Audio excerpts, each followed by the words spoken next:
this is the 2020 Peugeot 3008, and this is the facelifted Peugeot 3008 of 2021. So what's changed? Well, in this video I'm going to compare the two, obvious new, and see whether the changes that Peugeot's made to this car for the better or worse.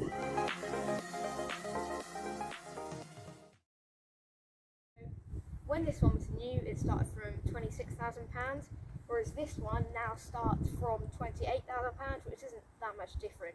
This one is the GT line, so just under the top of the range, and this was from £32,000, and it got a few extra things like some tech on the inside. Whereas this one is £34,000, and it's the same equivalent trim, whereas this one is just called the GT, and this one the GT line. And the top of the range, Peugeot 3008, starts from £50,000, because if you've got that sort of money, you're going to walk right past the Range Rovers and go for this Peugeot. It's the same stuff, but just for £50,000. Although this Peugeot is the older model, it still looks really, really modern. I mean, you've got the LED lights and the chrome grille. Moving on to this car, and they've somehow made it even more modern than that car. So you've got some new headlight designs, and you've got a new fan that runs across the whole front of the car, and some sort of melted grille, which sort of looks like the car's got whiskers. And you've got some new bumper designs, and you've got 3008 displayed on the top of the car, just in case you forget what car you bought. And you've got some sort of fake plastic venti thing. Not sure what that's all about, but yeah, the front of the car looks really, really good. Let's check out the back. Now we're here at the back, and not much has changed from the previous model. So you've got the same black stripe and the same bumper design with those same hideous fake exhausts. You've got a redesigned badge and some redesigned headlights, which are now LEDs, and they look really nice when you unlock them again. You've also got some scrolling indicators at the back, so let me lock it, and they look really nice. This car's got the optional black pack, which is £400 extra, and basically all it means that bits that would be in silver are now in black to make it look even cooler. So the badge, the wheels, the bumper designs, and all sorts of other things. So yeah, it really gives a sporty look, and yeah, I really liked this car. Now we move on to the engines, and Peugeot for some reason has made the engines on this car a lot smaller than they did on the previous version. So this car had a 1.6 litre 8-speed automatic, and that was a petrol with 180 horsepower. Whereas now, this one here, exact same model, is a 1.2 litre petrol, again 8-speed automatic, but only 130 horsepower. That's a big disappointment. That's the only petrol you can get. You can also get a diesel, which is a 1.5, which still has a 130 horsepower, and that's available in the 6-speed manual or 8-speed automatic. You can get two hybrid motors, and one has 300 horsepower, and then the other one has 200 horsepower. And that's the reason why the car is so much, which is kind of annoying because the range of this car is only 40 miles on the hybrid, which seems a bit of a rip-off to me. But let's do something that most Peugeot owners won't do. We're going to cold start this baby. Yeah, we're going to hear the full sound of this 1.2 litre petrol engine. Right, let's give it a start, shall we? Ooh, listen to that roar. I'm sitting in the inside of the old Peugeot 2008, and even though it's 3 years old, it still feels really modern. I mean, you've got a digital display, a sporty steering wheel, automatic gear shifter, everything wraps around you. It's still very modern. I mean, there's an 8-inch touchscreen, which is still easy to use, but they've updated it to make it a bit easier. Practicality is good. If you want to see full in-depth, then watch my review of this car in my channel. So now I'm in the interior of the new Peugeot 2008, and not much has changed. I mean, there's some different Alcantara trim on here. You can get wood if you want, which looks quite nice. The seats have changed now. You can get Alcantara on them as well, but in black. And the main thing that's changed is this new 10-inch screen, which actually looks quite good.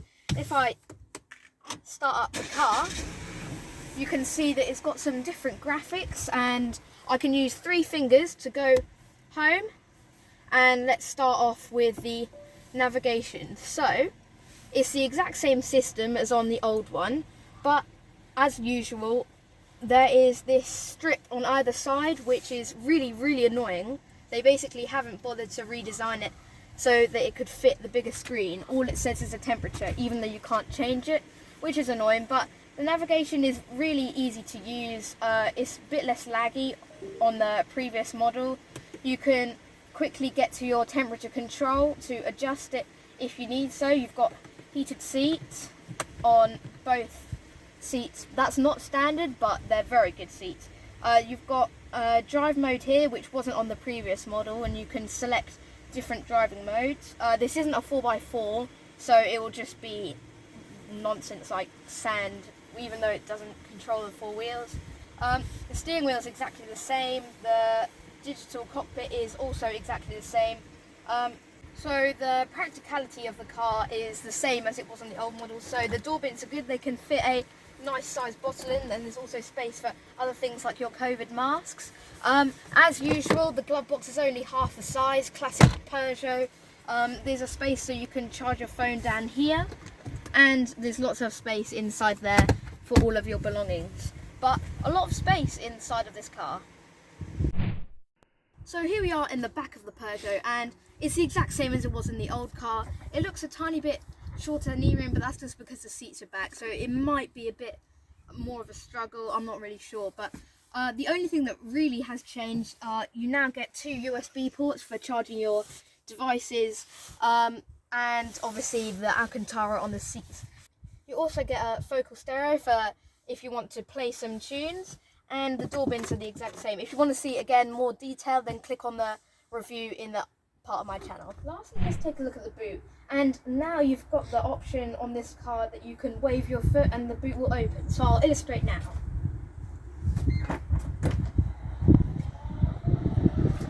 There you go. So the boot is the exact same as on the previous model. So you can store some shopping bags in here. You can open up the false floor, and now you've got some storage on there. You don't get a spare wheel anymore, which is a bit annoying, but it's to keep down the weight so that Peugeot can avoid emissions claims. You've still got the same foldable rear seats that will open, and that means I can slide items to the front of the car with ease, and there's some extra storage bits over here which are very useful. But a lot of space in the back of this Peugeot 3008. Oh, I forgot I can actually close it now. Sorry, Peugeot. There you go.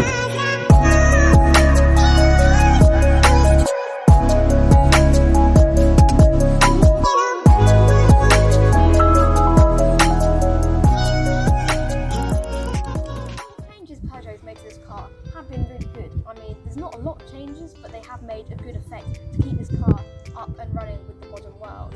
I mean, it's the same car basically inside and out, but it's become more modern and able to take on today's ever-changing market. I mean, the engines have got slower and there's less available, which might be a drawback for buyers who do a lot of miles, but otherwise, I mean, it's a great SUV. The only real problem is it's just becoming too expensive considering the rivals out there. Peugeot needs to make something completely game-changing again, like they did when they revealed this car, in order to take back the personality of the SUV market.